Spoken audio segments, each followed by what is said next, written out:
ചേർത്തല ചേന്നമ്പള്ളിപ്പുറം പഞ്ചായത്തിലെ 9-ാം വാർഡിലാണ് സെബാസ്റ്റ്യന്റെ കുടുംബ വീട്. 3 ഏക്കറോളം വരുന്ന വിശാലമായ പുരയിടം കാട് കയറി കിടക്കുകയാണ്. അടുത്തെങ്ങും ആൾതാമസമില്ല. വല്ലപ്പോഴും മാത്രമേ സെബാസ്റ്റ്യൻ ഈ വീട്ടിൽ എത്തുമായിരുന്നുള്ളൂ. സെബാസ്റ്റ്യൻ നേരത്തേക്ക് ഞങ്ങൾ കേട്ട് വളരെ ക്ലോസ് ആയിരുന്നു. പിന്നെ ഇടക്കാലം കൊണ്ട് അങ്ങനെ ഈ കേസിൽ പെട്ടതോടുകൂടി ഇങ്ങനൊന്നും വരാറൊന്നുമില്ല. അടുത്ത കാലത്തെങ്ങാനും ഇവിടെ വെച്ച് കണ്ടിട്ടുണ്ടോ? ഇല്ല, ഇലക്ഷന് കഴിഞ്ഞ പാർലമെന്റ് ഇലക്ഷന് വന്ന് വോട്ട് ചെയ്യാൻ വന്നായിരുന്നു.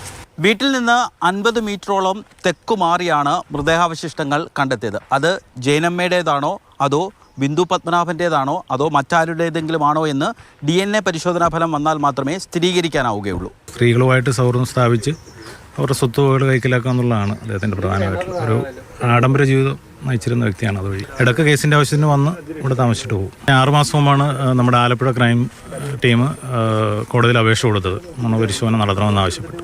പക്ഷേ സെബാസ്റ്റ്യൻ അതിന് സമ്മതിക്കാത്ത സാഹചര്യത്തിൽ നടന്നിട്ടില്ല. അതാണ് അവസാനത്തെ ഈ കേസുമായി ബന്ധപ്പെട്ടിട്ടുള്ള ഒരു മോശമല്ലാത്ത സാമ്പത്തിക കുടുംബ പശ്ചാത്തലമുള്ള സെബാസ്റ്റ്യനെ പറ്റി പക്ഷേ നാട്ടുകാർക്കത്ര നല്ല അഭിപ്രായമല്ല. ഒരാഴ്ചക്ക് മുമ്പ് വന്നിരുന്നു. അവിടെ കൊത്ത് നടക്കുന്ന എൻ്റെ വൈഫ് വീട്ടിൽ നിന്ന് കണ്ട് സെബാസ്റ്റ്യനെ ആര് വിളിച്ച് നടക്കണം അവിടെ ഉണ്ടല്ലോ ഒന്നും. ഈ സെബാസ്റ്റ്യൻ പുതിയ ആളെങ്ങനെയുണ്ട്? ആള് നല്ല ഫ്രോഡാണ്. ബിന്ദു പത്മനാഭൻ തിരോധാന കേസിൽ സെബാസ്റ്റ്യനെതിരെ കാര്യമായ തെളിവുകളൊന്നും തന്നെ പോലീസിന് ഇതുവരെ ലഭിച്ചിട്ടില്ല. ജൈനമ്മ കേസിലാകട്ടെ പോലീസിനെ വട്ടം ചുറ്റിക്കുകയാണ് സെബാസ്റ്റ്യൻ. അതുകൊണ്ട് തന്നെ സമർത്ഥനായ കൊലയാളി കൂടുതൽ കൊലപാതകങ്ങൾ ചെയ്തിട്ടുണ്ടോ എന്ന് അന്വേഷണ സംഘം പരിശോധിക്കുന്നുണ്ട്. കഴിഞ്ഞ വർഷം ഡിസംബർ 23-നാണ് ഏറ്റുമാനൂരിൽ വെച്ച് ജൈനമ്മയെ കാണാതാകുന്നത്.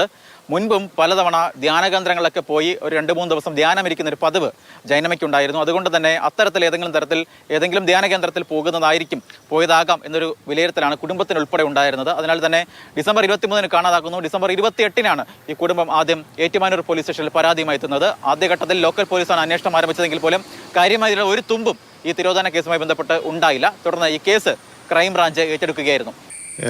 എവിടെ പോയാലും എന്നെ വിളിച്ചറിയിച്ചിട്ടേ പോകുള്ളൂ. അവസാനം ഡിസംബർ സമയത്ത് അവസാനം ഡിസംബർ 23-ാം തീയതി ആ സമയത്ത് വിളിച്ചിട്ടുണ്ടായിരുന്നു. 23-ാം തീയതി രാവിലെ ഒരു 7:30-ക്കും 8-നും ഇടയ്ക്കായിട്ട് എന്നെ വിളിച്ചിട്ടുണ്ടായിരുന്നു.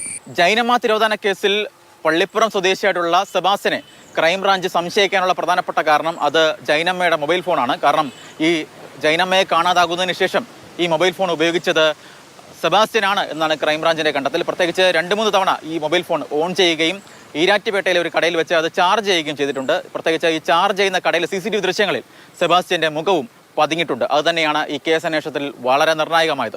സെബാസ്റ്റ്യനുമായി ഒരു തരത്തിലുള്ള മുൻപരിചയവും ഇല്ല എന്നതാണ് ജൈനമ്മയുടെ കുടുംബം വ്യക്തമാക്കുന്നത്. എങ്ങനെയാണ് ഈ ജൈനമ്മയുമായി പരിചയത്തിലായതെന്ന് സെബാസ്റ്റ്യൻ ഇതുവരെയും ക്രൈംബ്രാഞ്ചിനോട് വിശദീകരിച്ചിട്ടുമില്ല. ഈ ചോദ്യങ്ങൾക്കൊന്നും തന്നെ വ്യക്തമായൊരു മറുപടി ക്രൈംബ്രാഞ്ചിന് മുന്നിൽ സെബാസ്റ്റ്യൻ നൽകുന്നുമില്ല. വളരെ നിഷേധാത്മകമായ രീതിയിലുള്ള സമീപനമാണ് ക്രൈംബ്രാഞ്ചിനോട് ഈ ചോദ്യം ചെയ്യൽ ഉൾപ്പെടെ സെബാസ്റ്റ്യൻ നടത്തുന്നത്. എന്തായാലും കൃത്യമായ രീതിയിൽ DNA പരിശോധനാ ഫലം വന്നാൽ മാത്രമേ ഈ കേസിൽ എന്താണ് സത്യം എന്നത് സംബന്ധിച്ച് പുറത്തു വരികയുള്ളൂ.